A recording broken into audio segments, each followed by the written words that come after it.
This is the 7th in a series. It's primarily aimed at graduate structural engineers, but it's applicable to more experienced engineers as well.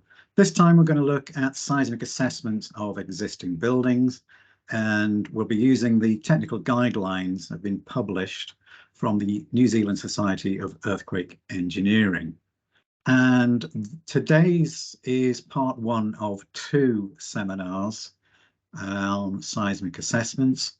This will give a general overview of the whole process, going from initial seismic assessments, detailed seismic assessments, and strengthening, as well as looking at what advice we can give building owners should their building be declared as earthquake prone. The second part, in 2 weeks' time, we'll be looking in more detail at initial seismic assessments, and we'll go through the IEP spreadsheet as well. So the contents for tonight, well, we'll kick off with why is it so hard, and look at the differences between IEPs, ISAs, DSAs, and so on. And what does it mean to be earthquake prone? What do we mean by moderate earthquake, and so on? So how is seismic assessment and seismic grade related to life safety, and how risky are these earthquake prone buildings? And going through the potential for seismic strengthening, some of the tips you may need to think about, and then some advice for building owners as whether they should or shouldn't occupy the building, depending on your assessment. So the first obvious question is, why is it so hard? Well, earthquakes are complicated, and the forces they generate are extremely complicated too, and it's not easy to put them in a simplified design guide. And New Zealand takes a slightly different approach, and a fairly unique approach to the seismic assessment of buildings. There are similarities with other codes around the world, primarily the American code. So looking at it chunk by chunk, step by step, let's look at the initial seismic assessment, which will usually use the initial evaluation procedure, or IEP. We'll usually do a desk study, and from that you'll pull out information from the council property file. You'll do a structural survey, which is usually non-intrusive, and put together a report. Now the DSA is much more advanced. You'll do all of the above, plus you might do a second or third or fourth structural inspection to look at specific aspects of the building that are giving rise to concerns in your initial seismic assessment. It may be intrusive, so you may take off some cladding, or take some internal linings, or you may even take some samples and do some material testing. You should really do a geotechnical investigation to get the real soil conditions and not simply rely on the soils assessment that was done for the original design. As well as assessment of the seismic performance of the building, you'll be looking at strengthening options and possibly providing concept designs in your DSA. And this will be all part of refurbishment work, and there are all sorts of issues arising with refurbishment and strengthening works, which we'll discuss towards the end. So the IEP, or initial evaluation procedure. So nearly every seismic assessment in New Zealand will begin with an IEP, and this will give a ready reckoner using a spreadsheet to give a % NBS rating, or a new building standard rating, and seismic grade that goes with it. So it allows building owners and building managers and even body corporates to review their building and assess the risk that comes with that building. But what does an NBS rating mean? And many people talk about % NBS rating and don't really understand what it means. What we're doing is assessing the capability of the building to resist earthquake shaking. And we're comparing that with the loading that's required for new buildings as defined in the New Zealand Standard 1170.5. So it gives an indication of how well the building protects life when compared with a hypothetical similar new building on the same site that just complies with the minimum standard required by the building code. Now, most modern buildings will probably achieve an NBS rating well in excess of 100%, because not always is seismic the most critical aspect of the design. It doesn't actually predict how the building will perform in a particular earthquake. It just gives you a feel, basically. And how earthquakes affect particular buildings and particular sites will depend on many factors. So what are the responsibilities in law? And so the Redco boys have got this handout on the Common Drive, and at the bottom of this slide there is a link to the legislation. So you've got the Building Act of 2004, and then it was amended with the Earthquake-Prone Buildings Amendment in 2016, and it sets out the framework for identifying and managing earthquake-prone buildings. So under the law, territorial authorities must identify potential earthquake-prone buildings. So note that it's not you, and it's not a structural engineer, and it's not the building owner, it's the territorial authority. Now in Auckland, the Auckland Council acts as a territorial authority in this area. Now, depending on where you are, the territorial authority may be your local council, but it may not necessarily be so. So building owners will sometimes receive a letter from the territorial authority and suggest that the council thinks that your building is earthquake prone or may be earthquake prone, and that you need to get it assessed. And they'll use the term IEP, or initial evaluation procedure. So once you've had this assessment done, the territorial authority will use that information to determine whether the building or part of the building is earthquake prone.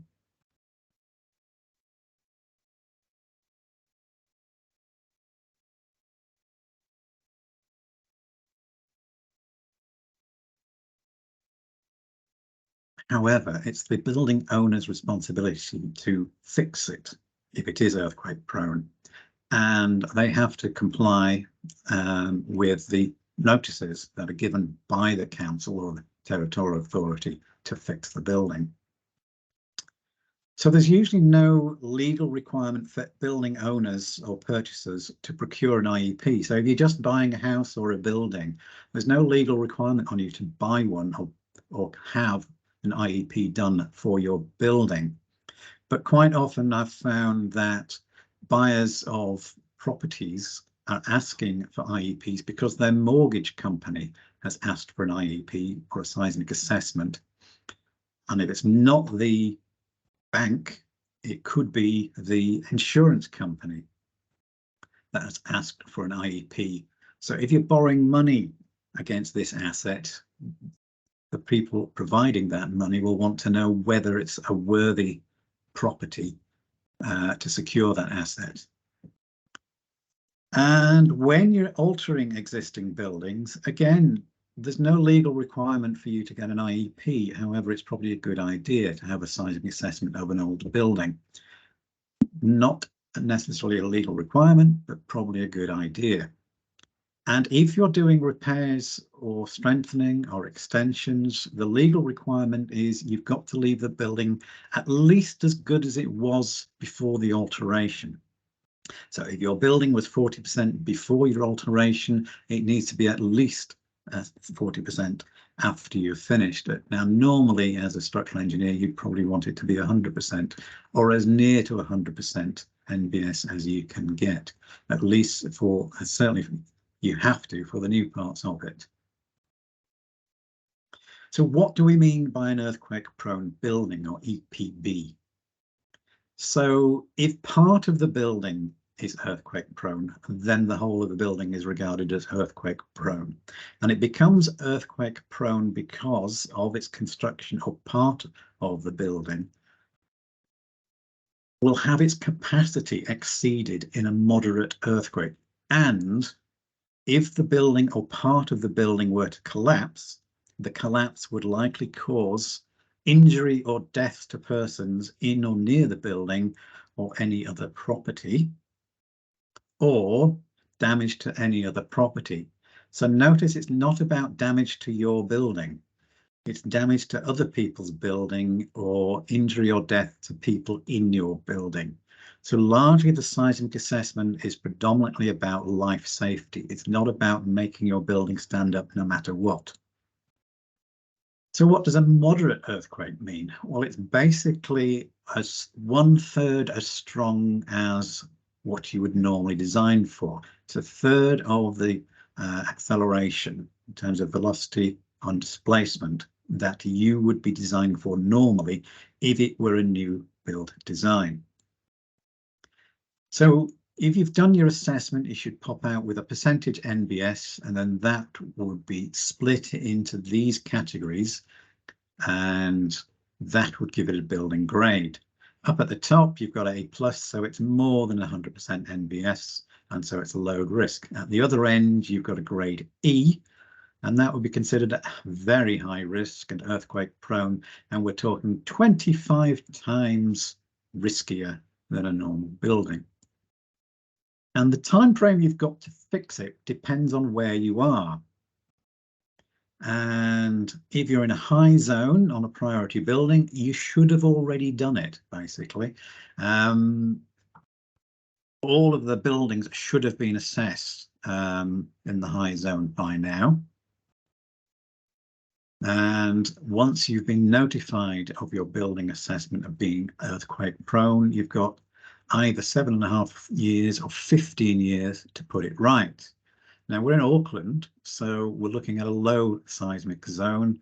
So potentially you've got up to 35 years to put right an earthquake prone building. Now, again, as structural engineers, you may recommend that you may want to bring that a bit forward. And naturally, if you're doing refurbishment, it may be worth looking at upgrading the seismic capacity of the building in any case. You can see more about this from the earthquake prone buildings course from the, I think it's the MBIE website, link in the slide below.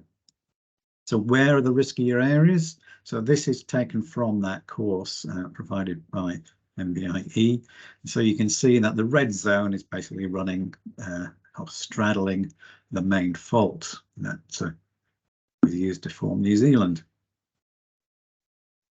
So what does it mean? So here's a graphical representation. This is my own creation a couple of years ago. And so right in the middle, we've got the minimum standard expected of a new building. That's 100% NBS. Most buildings will be beyond the 100%. Most new buildings should be well into the green zone. However, if the shaking is well beyond the design value, then you could get damage or even collapse beyond that design basis. At the other end, you're sliding down the hill towards earthquake risk and then eventually earthquake prone. And this is where we're looking at a moderate earthquake at 1/3 of the level of shaking that you would expect and design for a new building. So how risky are these earthquake prone buildings? Well, first of all, it's the territorial authority that decides whether the building falls below the threshold. And if they suspect that the building is below that threshold, they may designate it as being earthquake prone. Then they will advise the owner of that. They also need to put a notice on the building that the building is earthquake prone, and they'll ask the building owner to prepare a statement that says what are they going to do about it. So it's planning the repairs, if any. So generally, if that threshold is below 34% NBS, then it's likely to be deemed as being earthquake prone. And I said the emphasis is on the territorial authority rather than the structural engineer. So just running an IEP spreadsheet and popping out with the answer 30% doesn't necessarily mean that the building is earthquake prone or that a TA will decide that it's earthquake prone. So earthquake prone buildings are more risky than normal buildings, or one that's got 100% NBS. And it's reckoned that there's somewhere between 10 times more risky or 25 times more risky than a building that would meet the new build standard. However, you need to put that into the context of seismic risk that we would accept and design for in a new building. So the target for a new building is around 1 in a million chance of a fatality.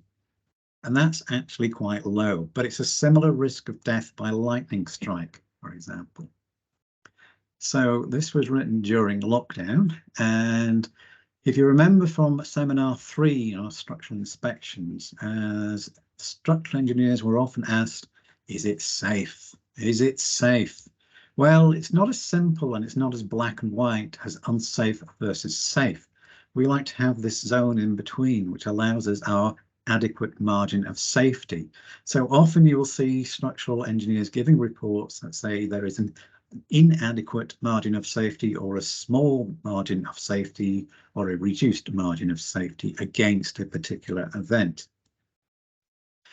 So during lockdown, the tolerability of risk was tested to extremes. Here are 2 examples taken from the UK. On the left, we've got the high hazard process and the tolerability of death in high hazard process as provided by the Health and Safety Executive in the UK. So generally anything less than 1 in 10,000 is considered unacceptable. Your target really is 1 in a million chances of death. Or a return period, if you like, or an annual return period of 1 in a million. On the right, we've got a similar thing, slightly more complicated, because we're looking at transporting major hazards around the UK. And you've got to do a risk assessment for such activities. And when it's deemed that it's likely to kill a lot of people, so you're over in the brown zone, that would be considered unreasonable and unacceptable.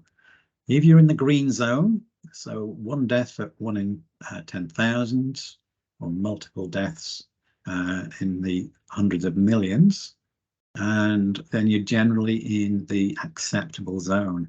Now there's a slightly shade of green here, which is the somewhere in between. This is where you need to do some risk assessments.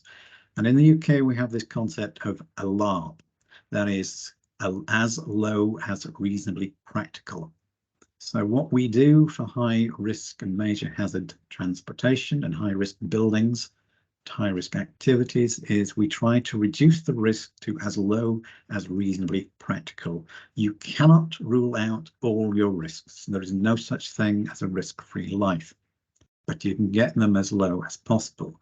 Now, again, it's as low as practical, not as low as possible. So there's a limit to how practical the procedures you can do, the measures you can take to reduce the risk. Now, New Zealand has a similar concept called as near as reasonably practical, ANARP. So this is what you need to bear in mind when you're looking at risk assessments of earthquake-prone buildings. So if you've got 34% NBS or less, is it considered earthquake prone? Not necessarily, because you need to look at what are the vulnerable features. And it doesn't necessarily mean that your building is dangerous or poses an imminent risk. In most cases, from an engineering risk perspective, it can continue to be occupied. So you'll have discussions between yourselves and the building owners and possibly the building occupants about whether it's worth occupying the building, whether it's safe or deemed reasonably safe to occupy the building.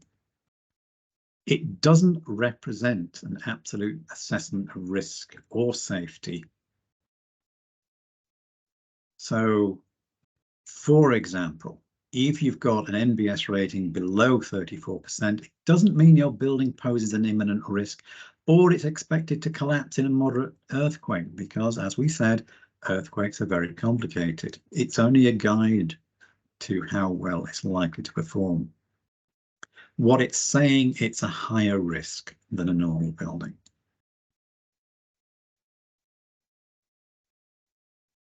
It's only a performance in terms of protecting people's lives. It's not about damage to the building. So if you've got a high NBS rating, it doesn't mean your building won't be damaged by an earthquake. It means people are more likely to be able to escape unharmed. And many building owners and building managers don't understand this. Just because you've got a 100% or higher than 100% NBS rating, it doesn't mean your building won't be damaged. In fact, it's probably more likely to be damaged because in that damage, it prevents collapse and allows your people to escape.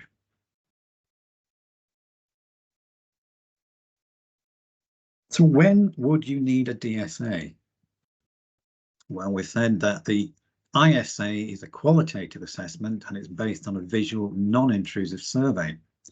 The DSA is a quantitative assessment based on an intrusive survey and possibly testing.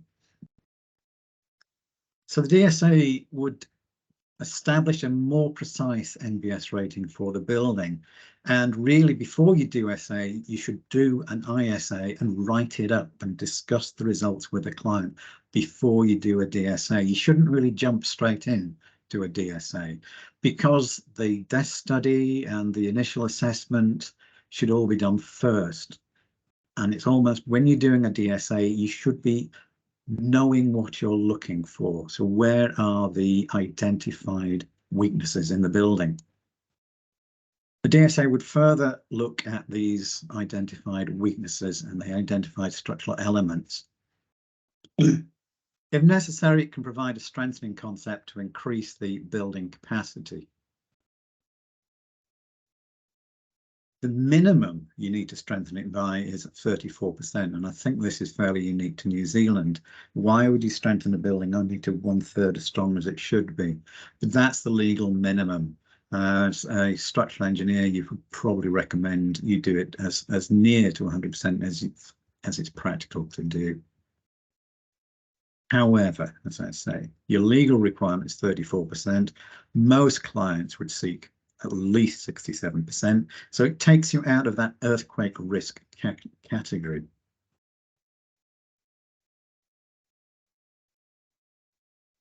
And the NZSEE recommends that you do at least 60% minimum to improve your structural performance.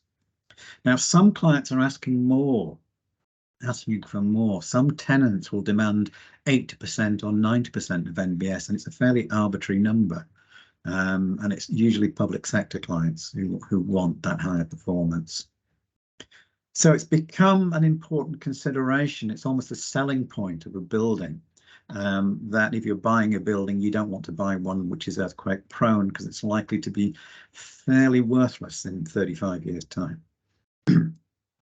It also helps you sell the building if you've got a good percentage NBS. Also, for a building owner, it gives you more power if you understand the condition of your building and the performance of your building as well, which is where the seismic assessment comes from that.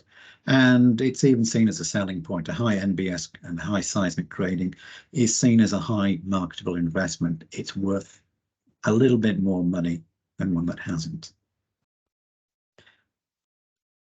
Yes. However, even if your building has a low NBS, that gives you a starting point and it helps you plan what future improvements you need.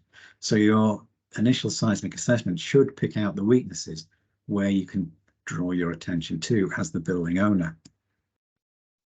As I said, tenants are often demanding way in excess of 67% NBS, particularly public sector ones, because they perceive it as a risk, and often clients don't like putting their own customers at risk or their own employees at risk. So we come to seismic strengthening, and it's a responsibility of the building owner to ensure that any work that they do on that property complies with the building code. And that's kind of where we come in as structural engineers. And yep, it's complex and it's risky. Obviously, you need to comply with the New Zealand Building Code, and you'll need building consent, obviously, and in some cases you might need resource consent. And that again is down to the building owner to sort out. If you're really generous, you could do it on behalf of the building owner, and that would require an additional fee. So the work needs to be done by licensed building practitioners, and it needs to be supervised by licensed building practitioners or even chartered professional engineers. So you need to meet strict requirements as you would for a new build. And the building regulatory system that we have in New Zealand sets out that framework, and it's supposed to help give good building practice. However, many in the building and construction industry don't fully understand this system. So as we've said, we've got the Building Act 2004, we've got the Building Code and the Building Regulations 1992, which give you a minimum performance and controls on forms and specified systems, definitions for change of use and so on, and fees and levies for infringements and so on that the council or territorial authority could impose on you. So if you're engaged with a client to do seismic strengthening of an existing building, it's probably advisable to talk to the council and see what their approach is first. These requirements determine how the work can be done and who can do it. And it hopefully puts on checks for the consumer protection.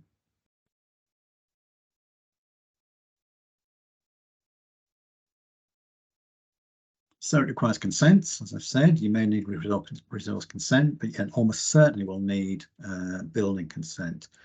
The council will obviously like to observe the works and sign them off as you go, as well as observations from a structural engineer as part of the construction monitoring package.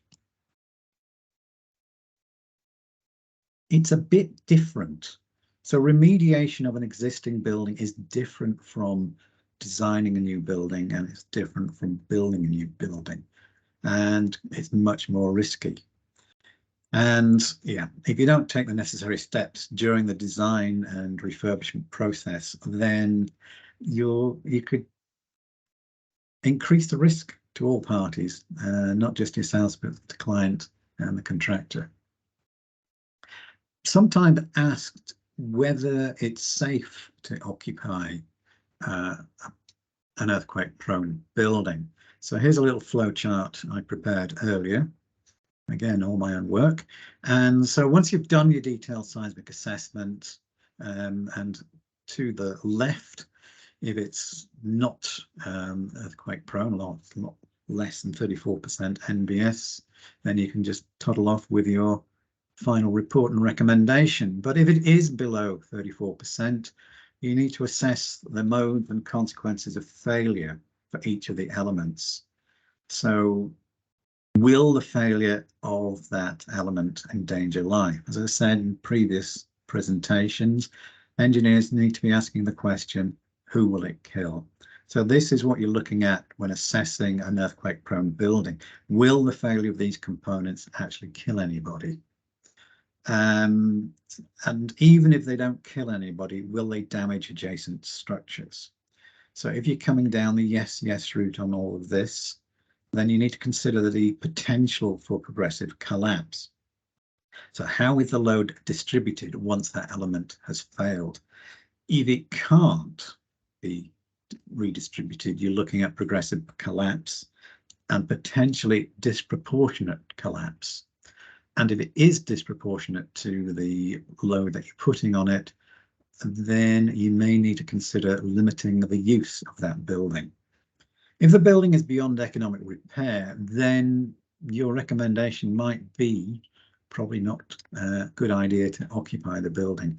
Now, this is coming down the extreme route, that you're looking at something that's in a bad way, not just in a seismic assessment point of view, but even a moderate earthquake hit, you would get progressive collapse. Most will probably fit somewhere down the middle for an earthquake-prone building, where it's usually just one element, one part of the building that is actually earthquake prone, which is giving you that 35%, 34% rating or less. So you may want to isolate one part of the building while still occupying the rest, and then consider some temporary works if necessary. So it could be propping or it could be crash decks and so on. Once you've done that, write your final report and your recommendation. So here are the guidelines. It's known as the Big Red Book, not to be confused with all the other Big Red Books. But these are available from the NZSEE website, and I think it's also available from the MBE website. And we've downloaded a set which are available on the Common Drive on Redco. So starting with the overall objectives and principles from A, Section B talks about the initial seismic assessment. So if you're only doing initial seismic assessments, you can stop there. If you're doing detailed seismic assessments, you need all these chapters, chapter C, 1 to 10. And depending on what you're doing, some of these are material specific, like C5 is for concrete, C6 is for steel, C7 for moment resisting frames with infill. C8 is quite an interesting one because it's unreinforced masonry buildings, and they do not perform well in an earthquake in there. So once you get into detailed seismic assessments, you'll need to be studying these volumes in great depth. So what are the issues? Well, the ISA is the quick and dirty approach. You can usually turn them around in a few days. On the other hand, they are usually conservative. They have to be conservative, but they sometimes can be over conservative. They're usually harsh on old buildings. So some of the issues that are driving the percentage NBS rating is the age of the building, and it will make assumptions about the age and what design codes that were used at the time. It's also harsh on masonry buildings. The ISA, basically, if you've got any unreinforced masonry, chances are your building is going to be earthquake prone. On the other hand, DSAs are long and expensive, and they should be priced as if you're doing a total redesign or a brand new design, but quite often they're underpriced because you'll get clients who just say, well, I just want to look at one aspect, I just want a second opinion, and so on, and you don't need to go overboard, etc. Yeah, DSAs can grow in the telling. That's one of the things you need to be aware of. Seismic strengthening, well, it's a refurbishment work, and with all refurbishment work, you don't know what you're going to get until you start opening up, and you can reveal all sorts of horrors, and you can find out that your building wasn't actually built as it said in the drawings.